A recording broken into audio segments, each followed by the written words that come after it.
Clip number 1061۔ اس clip میں قرآن پاک کی سورہ قصص کا تعارف، آیت نمبر 1 سے لے کر 3 تک کی تلاوت، ترجمہ اور تفسیر قرآن صراط الجنان سماعت فرمائیں گے۔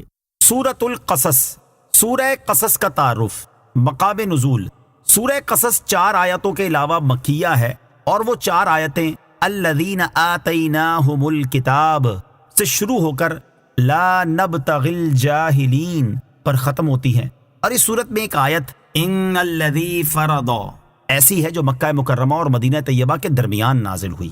رکوع اور آیات کی تعداد، اس صورت میں 9 رکوع اور 88 آیتیں ہیں۔ قصص نام رکھنے کی وجہ، قصص کا معنی ہے واقعات اور قصے، اور چونکہ اس صورت میں مختلف قصے جیسے حضرت موسیٰ علیہ السلام کا قصہ اور قارون کا قصہ وغیرہ بیان کیے گئے ہیں، اسی مناسبت سے سورت کا نام سورۃ القصص رکھا گیا ہے۔ سورہ قصص کے مضامین، اس سورت کا مرکزی مضمون یہ ہے کہ اس میں بیان کیے گئے واقعات کے ضمن میں اسلام کے بنیادی عقائد جیسے توحید و رسالت اور مرنے کے بعد دوبارہ زندہ کیے جانے کو ثابت کیا گیا ہے، اور اس سورت میں یہ مضامین بیان کیے گئے ہیں۔ نمبر 1، حضرت موسیٰ علیہ السلام کی ولادت سے لے کر تورات عطا کیے جانے تک کے تمام واقعات تفصیل کے ساتھ بیان کیے گئے ہیں، اور ان واقعات کی ابتدا فرعون کے ان مظالم سے کی گئی جو وہ بنی اسرائیل پر ڈھاتا تھا۔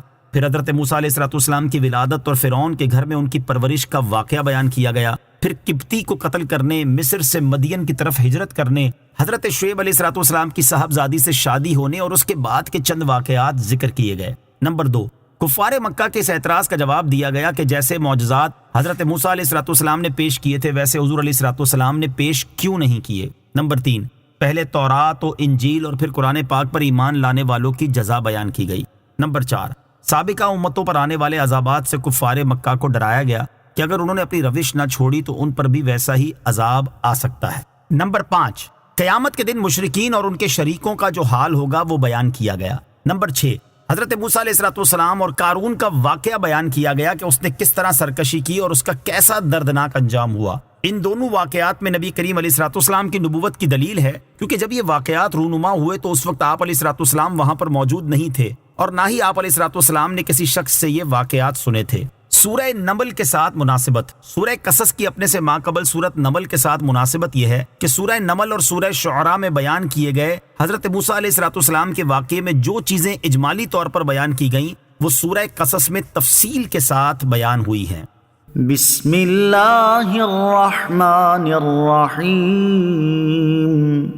ترجمہ، اللہ کے نام سے شروع جو نہایت مہربان رحمت والا ہے۔ طاسیم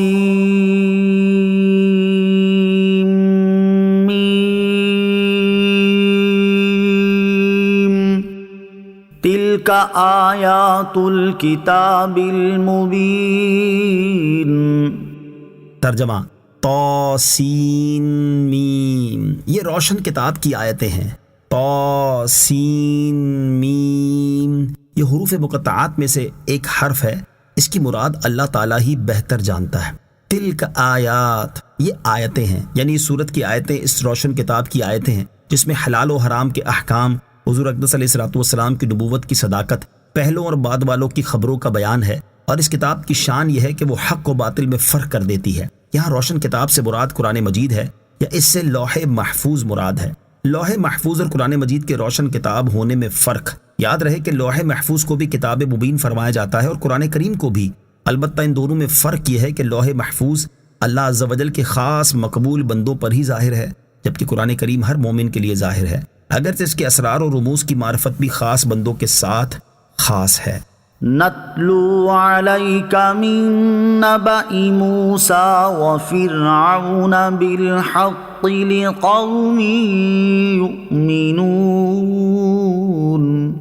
ترجمہ، ہم تمہارے سامنے حق کے ساتھ موسیٰ اور فرعون کی خبر پڑھتے ہیں ان لوگوں کے لیے جو ایمان رکھتے ہیں۔ نتلو علیک من نبأ، ہم تمہارے سامنے خبر پڑھتے ہیں۔ ارشاد فرمائے کہ اے پیارے حبیب علیہ السلام، ہم آپ کے سامنے حضرت موسیٰ علیہ السلام اور فرعون کی سچی خبر ان لوگوں کے لیے پڑھتے ہیں جو ایمان رکھتے ہیں۔ یہاں ایمان والوں کا بطور خاص اس لیے ذکر کیا گیا کہ یہی ان واقعات سے حاصل ہونے والی نصیحت کو قبول کرتے ہیں۔ نیز یاد رہے کہ اس سورت سے پہلے 19 سورتوں میں حضرت موسیٰ علیہ السلام کا واقعہ ذکر ہو چکا ہے، اور اس سورت کے بعد مزید 17 سورتوں میں آپ علیہ السلام کا واقعہ مذکور ہے۔